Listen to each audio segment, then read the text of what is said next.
बीच रास्तार पड़ी नवजात शिशुर मृतदेह जन्म पर रायगढ़ पुणी देखा मिली एक हृदय विदारक दृश्य। सहरर गोदावरीश नगर तथा रायगढ़ कॉलेज पछ पार्श्व बीच रास्तार एक नवजात शिशुर मृतदेह पड़ा देखा मिली। शिशु जन्म होगा पर कहीं मृत शिशु को सेठारे छाड़ी चली जाइथिबा किछि लोक कहूथिबा बेले आउ किछि लोक अन्य किछि चर्चा करुछन्ति। तेबे सकाळु स्थानीय लोके एहा देखि पुलिस को सूचना देइथिले।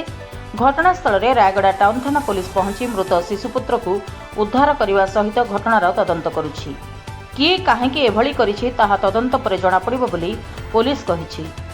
ब्यूरो रिपोर्ट साक्षी टीवी ओडिया।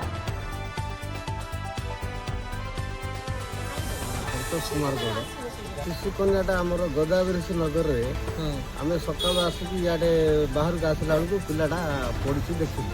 यहाँ आम गोदावरी नगर शिशु कन्याटी।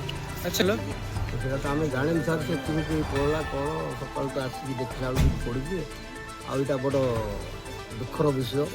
शिशु कन्या आजिकल मिलवाटा कष्ट हो